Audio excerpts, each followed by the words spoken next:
Tudo bem, pessoal? Bem-vindos a mais um vídeo especial com a repercussão e análise da estreia de Indiana Jones 5 com decepcionantes 130 milhões de dólares arrecadados. E aí você pode pensar no seguinte nesse momento: mas 130 milhões de dólares é um número até que interessante. Olha, em um outro contexto poderia ser interessante, não para um filme que tem um custo de 300 milhões de dólares, sem contar com o marketing que a Deadline coloca na casa dos 100 milhões de dólares, o que seria tradicional para um filme desse tipo. Estamos falando, portanto, de um filme que tem o break-even, que tem um ponto de corte para pagar as contas entre 950 milhões de dólares e 1 bilhão de dólares.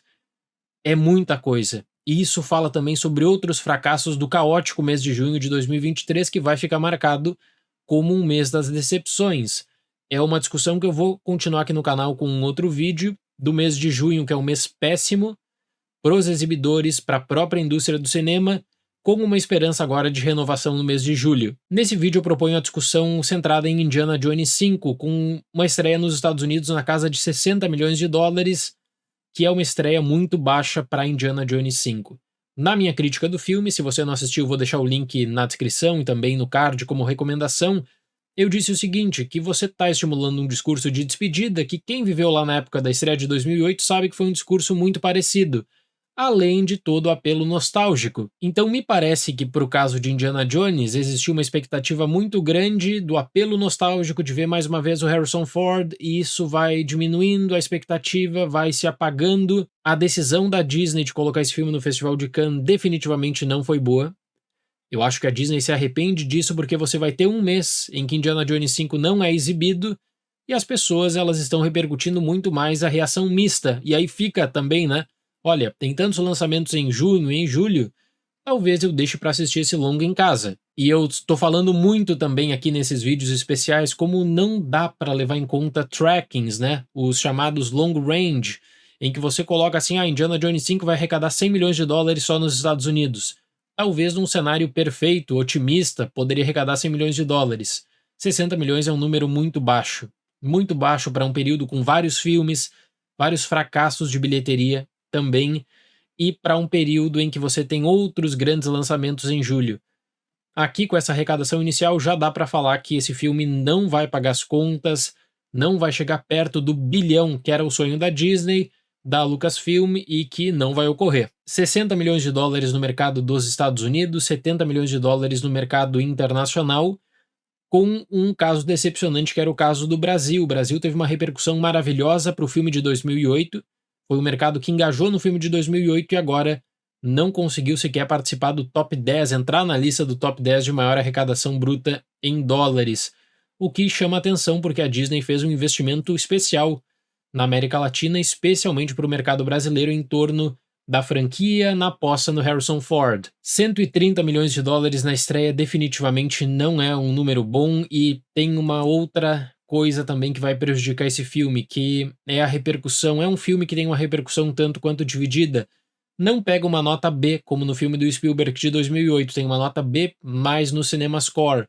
E eu tô falando muito em que você pode fazer uma relação no período, né, do retorno nos cinemas pós-pandemia, com essa nota do CinemaScore, em que uma nota B para baixo já é certeza de queda expressiva na segunda semana.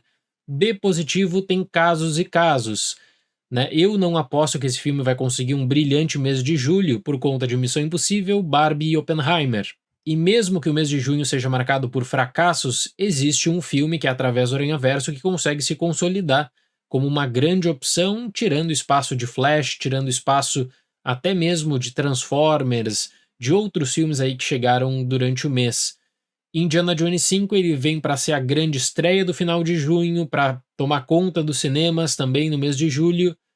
O plano era esse, pelo menos, né? O plano era um plano otimista, de que as pessoas iriam comprar essa ideia, retorno de um personagem carismático, de uma franquia que deu muito resultado já e que tem um potencial de arrecadação limitado, talvez por apostar demasiadamente nessa história, né, de vender pela nostalgia e pela despedida do Harrison Ford. Para continuar esse vídeo, eu quero falar alguns spoilers e tratar algumas coisas sobre a própria construção do roteiro, certo? E pensando também no futuro dessa franquia Indiana Jones. Feito esse aviso de spoilers, vamos lá. Lá na época do filme do Spielberg, em 2008, existia toda uma ideia de que o personagem Matt Williams, interpretado pelo Shia LaBeouf, estava sendo preparado para se tornar o grande nome da franquia Indiana Jones.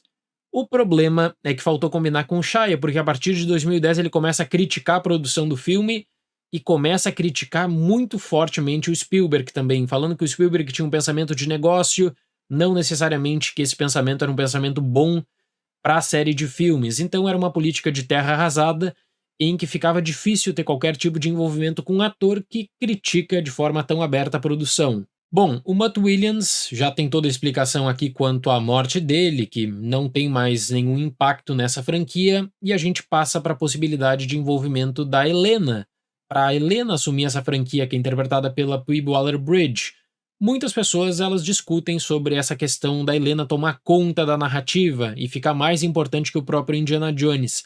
Eu estava dando uma olhada também na matéria da Variety especial sobre o filme, em que existe todo um discurso da Kathleen Kennedy, presidente da Lucasfilm, de que eles estavam preocupados em Indiana Jones 5 de terminar a história com o Harrison Ford. E aí a própria Kathleen Kennedy nessa matéria diz: não, existe uma consideração para quem sabe retornar à franquia com a Helena agora assumindo o protagonismo. Eu me pergunto, no entanto, se esse resultado aqui era um resultado que a Kathleen Kennedy estava considerando, o resultado de apenas 130 milhões de dólares na estreia. Né, que a gente começa a analisar o número bruto e parece que assim, não, 130 milhões não é um número ruim.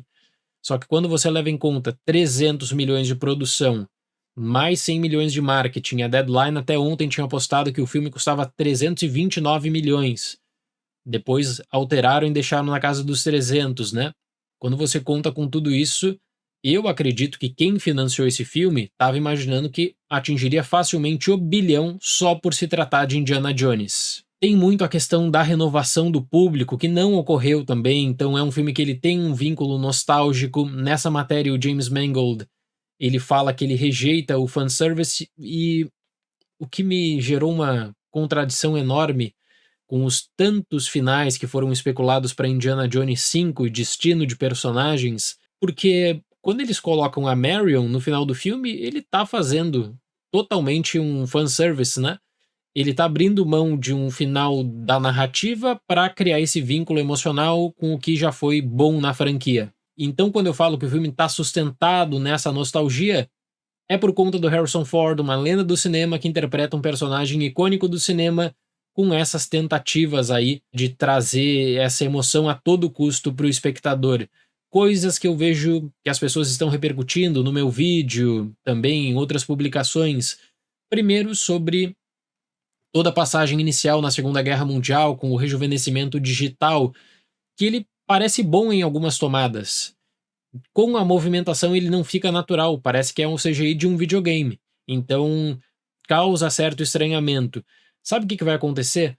Eu me lembro que depois que O Irlandês do Scorsese foi lançado já para, né, na Netflix, vários profissionais da área eles acabaram aperfeiçoando o filme. Então você tem versões alternativas de cenas de O Irlandês que estão bem melhores que as cenas do filme. Eu acho que a mesma coisa vai acontecer com Indiana Jones 5 e essa tecnologia vai sendo aperfeiçoada. A Industrial Light and Magic, que é responsável pelos efeitos, aposta nessa tecnologia que vai ser usada no futuro e eu tenho certeza disso. Tem um outro fator que é o fator da voz, que até você pode rejuvenescer o rosto do Harrison Ford, só que a voz é a do Harrison Ford com 80 anos de idade. Aí não tem muito o que fazer, aí você dependeria de uma outra tecnologia, de um refinamento que não aconteceu aqui. A passagem da Segunda Guerra Mundial ela não me incomoda.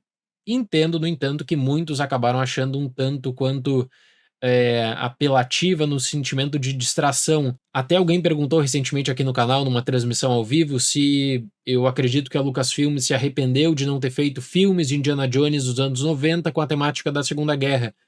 E hoje é uma definição que você pode trazer para consideração, só que é anacrônica fazer essa leitura, também por outro lado. Porque o filme de 2008, tudo bem que a repercussão é dividida, mas consegue um retorno de bilheteria muito bom. Esse filme aqui tem uma repercussão dividida, de certo modo, uma nota B no CinemaScore, B positivo no CinemaScore, perdão. E, no entanto, você vai pensar, poxa, é a despedida do Harrison Ford, né? O Harrison Ford já fala que ele não quer mais envolvimento, que ele não participaria mais dessa franquia. O que me leva para um outro ponto, que é a própria relíquia apresentada no filme, e aí você vai ter uma construção que eu acho que ela tinha um potencial incrível. incrível mesmo. Esse mecanismo é o mecanismo de anti-cítera. Tem uma matéria que eu li na Smithsonian Magazine, que até eu vou deixar na descrição do vídeo, que é muito interessante sobre a história desse mecanismo e a articulação com Arquimedes no filme. Existe uma viagem no tempo também. Não penso que essa viagem no tempo foi bem feita.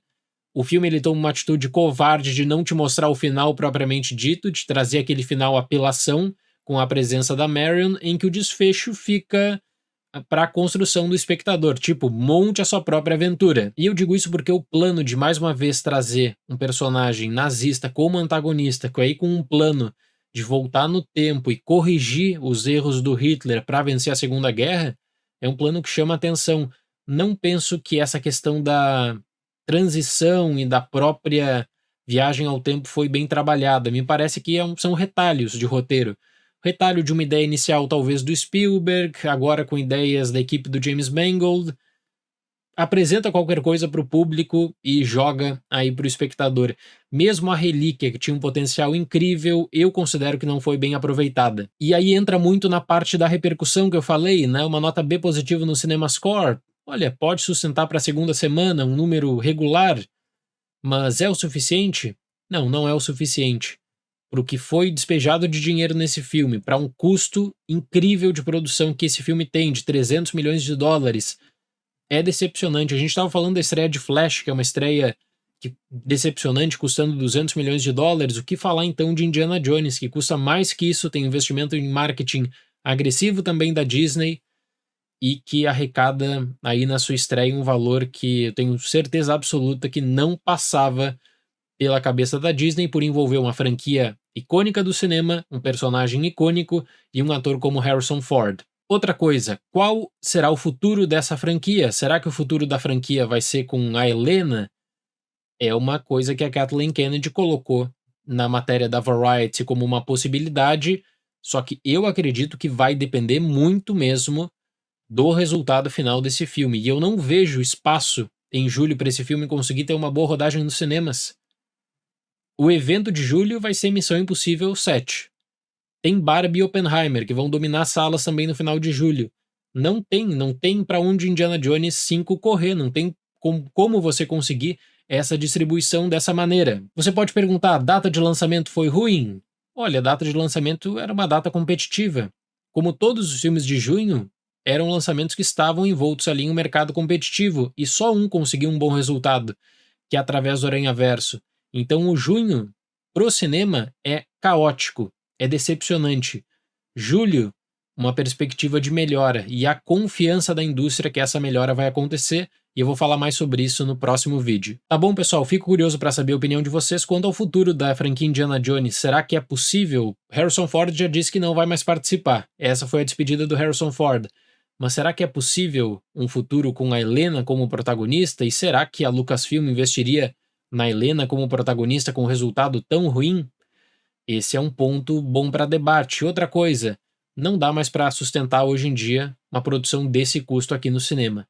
Eu entendo que existiu um gasto considerável para efeitos, para as viagens, não tem mais como. Isso é uma coisa que eu acho que Indiana Jones, Flash, Velozes e Furiosos, Pequena Sereia, altos investimentos e retornos decepcionantes, elementos também da Pixar. Então é uma outra fase de gastar menos na produção, controlar o gasto e articular uma janela de visibilidade melhor.